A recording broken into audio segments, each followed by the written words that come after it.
It's a decade-old joke. Cliché boomer humor. Probably been told almost as long as there have been telephones to call. It basically goes like this. A woman doesn't come home one night. The next day, she explains to her husband that she slept over at a friend's house. The husband calls his wife's 5 best friends. None of them know anything about it. A man doesn't come home one night. The next day, he tells his wife that he slept over at a friend's house. The wife calls her husband's 5 best friends.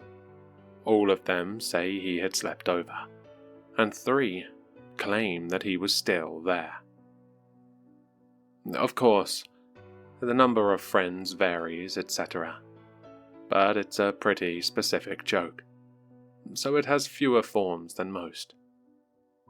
It's just there to go, haha, women's friends are catty and insecure, while boys are ride or die for the guy who said, nice shirt, one time at a Wendy's. Cliché stereotype stuff. Now, if the joke happened to you, unlike some weirder ones you wouldn't bat an eye, either your friends suck, or they're awesome depending on which side of the joke you're playing. But, well, you'll understand in a moment, I guess. My marriage has been pretty smooth. Me and my husband haven't been together long. We only got our first apartment together a year ago. We're still pretty young, so we aren't always responsible. It happened around the holiday season. Not right around Christmas or anything, just in the general time. Maybe it was around the 3rd. The old gang went bar hopping because it was the anniversary of when someone did something. I was friends with some of them too, but I could never figure that one out. I don't even think it happened on the same date every time. Anyway, I came home one night, and he didn't. The next morning, Tom, my husband, comes in trying to look like he isn't a hungover train wreck run through a washing machine, and miserably failing. Oh, well, hello. I greeted him with icy cordiality. I was brewing my morning coffee. It was a weekend, so I didn't need to head anywhere right away. I'm sure that had played into his decision in the first place. Sorry. He abashedly scratched the back of his head. Got a little too wild last night. And just where did you get a little too wild yesterday to come in today? I certainly think I had the right to be asking that. It wasn't any sort of party he had planned or had told me about at least that justified staying the night. Had it been, I certainly would have been more involved. Sorry, really. I got a little more wasted than I thought. Crashed at a friend's place. He rushed over to pour his own coffee, gulping it black as fast as he could to fight his obvious hangover. Mm-hmm. And what friend was this? I questioned. I was being hard on him, but it certainly wasn't unjustified considering what he just pulled. I think anyone would have expected a call at least. His brows furrowed in obvious confusion. I was a little relieved not to see him go right to the guilty dodging, but annoyed that he struggled to recall even that basic fact. God, was it Jay? Don? I feel like it was all of them. I think that having seen that joke recently influenced my decision by putting the idea in my head. Normally, I wouldn't bother interrogating his friends, even if I were truly pissed. I would come up with a better way to press the issue than that. That time, though, I decided to go with the first idea that popped into my head. It wouldn't reveal anything useful, but it would make him squirm a little as payback for his terrible judgment. Okay, I'll call them. I had barely thought it before I said it out loud. Huh? He was confused, of course. He was also still nursing a horrible hangover and next to zero sleep, so obviously that was to be expected. I'll call them, see where you stayed last night. The way I said it firmly communicated this wasn't optional. Okay, cool, he mumbled, already nursing his third coffee. Let's see. You mentioned Jay, Don, Tony, Jin, and Bill. I thought through each good friend I knew would have been there. I dialed Jay. It took a second attempt. No big surprise. He would have been just as hungover. Finally, he answered. Jay? Huh? An indistinct grumble came through the line. Did Tom stay the night with you? I asked, trying not to sound accusatory. Yeah. He didn't message you? Did he make it home? I think I heard him leave like an hour ago. He paused. Wait, what time is it? Don't hold me to that guess. His voice was a slurred mess of exhaustion and confusion. It's all right, Jay. I think he just arrived. I hung up. Clearly, he needed more time to sleep it off. So, that's that. It was Jay. Tom was clearly happy to end this quickly. You don't remember it being Jay's apartment you stumbled out of just an hour ago? I questioned. I don't think I can remember 10 minutes before I came through that door. He admitted. I was glad he was honest instead of going straight to insisting it was totally Jay, and that he remembered everything now. I want to test something. I was honest too. I dialed the next number. Hello, Don? I heard a misshapen snort. Yeah, Ellie? Did Tom crash with you? Yeah, just left 20 minutes ago. Should be home soon. Don't kick his ass too hard. He sounded a little better off than Jay, despite his undignified opening. You don't need to lie for me, Doc. Tom spoke up, sounding terribly embarrassed by the whole thing. The fuck? Don sounded confused. You're already home? I heard a confused chuckle from the other side. I swear to God, T, if you weren't here, I don't know who the fuck was. I could almost feel the defensive shrug coming through the line. He's been home over 5 minutes already. No way he could have gotten here that fast. I wasn't going to start a fight with Don, but I had to point out the reality. I know, Don admitted. I must have lost track of time. He seemed uncertain. Well, figure it out. I made sure not to sound too harsh. He was legitimately confused seeming, even if I was sure that it was too much alcohol and misguided intent to be a good friend. Goodbye. I hung up. That was so messed up. Tom chuckled. You know what they say about guy friends. I wasn't even angry at Don. Everyone will say you were there, and two will insist you are still there. Yeah, I know. He just seemed confused. Must have been one of the other guys. Tom's face, slowly regaining its life and colour, betrayed confusion of his own. I guess I'll find out. I started dialing the next number. Wait, you're still doing this?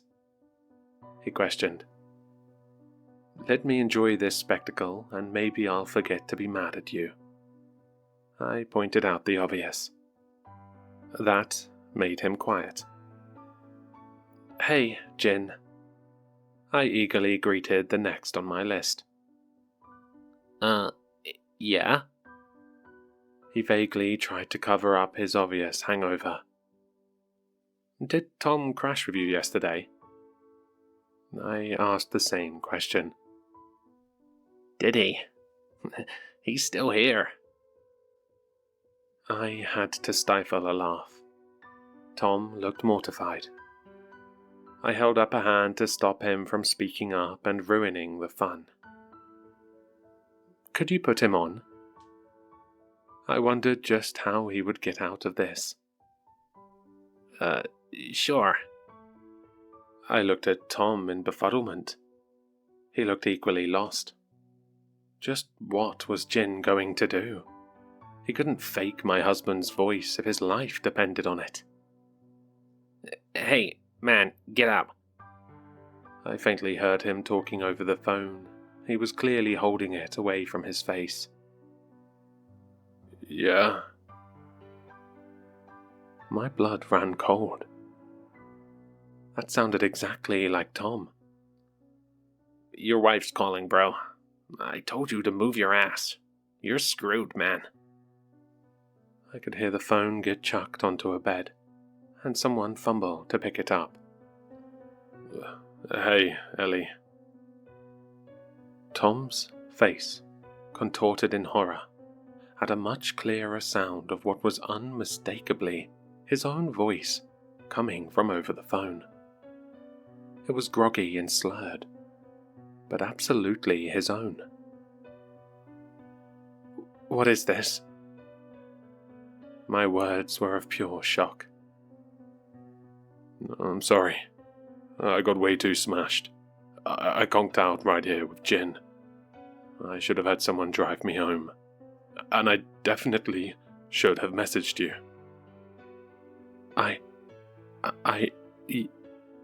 Yes, you should have. For a moment, I wasn't sure if I should probe for more, but I was just too terrified by what I was hearing. I hung up the call. What the fuck was that? What in the living hell was that? I was freaking out. I could feel myself hyperventilating. It's got to be a prank? My husband was clearly barely keeping it together any better than I was. Let's not panic. You know AI these days. They must have just heard the same joke you did and are doing a bit. I wasn't convinced. He obviously wasn't either. It wasn't impossible that could be the explanation, but it seemed very, very improbable. What was the explanation then? Without an answer, I knew what I had to do. Tony? I called the next friend. Hey, Tony?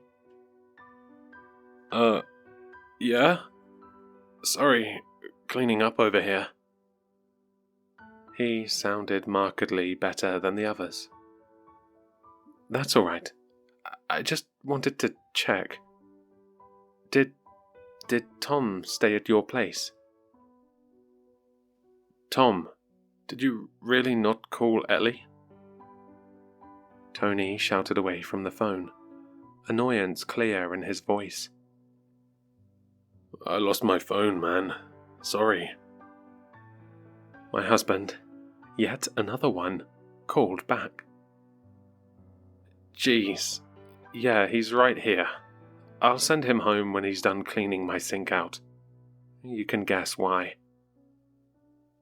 I... Okay. Thank you. I'll call you back later. I stumbled through hanging up. Something felt so deeply, terribly wrong. My hands were sweating.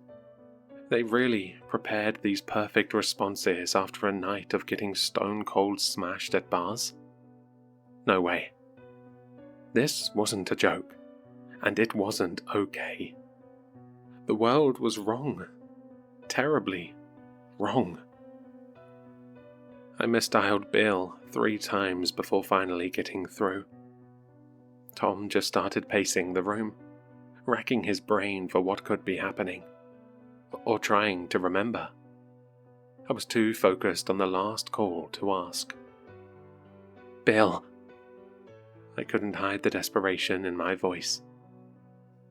Yeah, you're right.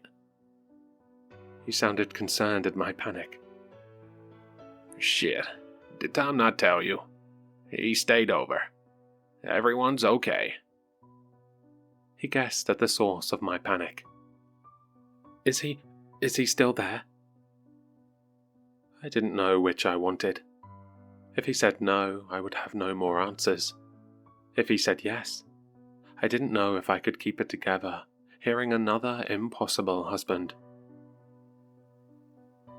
Yeah, hey, time's up, buddy. I could hear the phone being passed off. Hey, Elle, sorry. I lost my phone. I crashed safely here the whole night. I know, I should have had Bill text you. I guess I drank too much. You can't be. I'm here. I came home. I'm right here. Tom finally snapped. There was a long, tense pause. That can't be, man. We crashed right here at Bill's the whole night. Tom, the Tom on the other side, quietly insisted. Who are you? What are you? I was borderline sobbing as I demanded answers. It's me, Ellie. It's Tom. Who is over there with you? I could sense a quiet desperation in the voice over the phone. I hung up. I had to. I couldn't answer it after all. What is happening? What happened to you? I broke down, sobbing at last. Nothing made sense, least of all the equally broken-looking man across the table from me. I don't know, he muttered, barely able to speak himself. I don't know. I can't remember anything. I know we went out. I can't remember anything else. He kept repeating it, trying to force himself to remember. He never did. We tracked his phone to a bar restroom across town. None of the other Toms came home.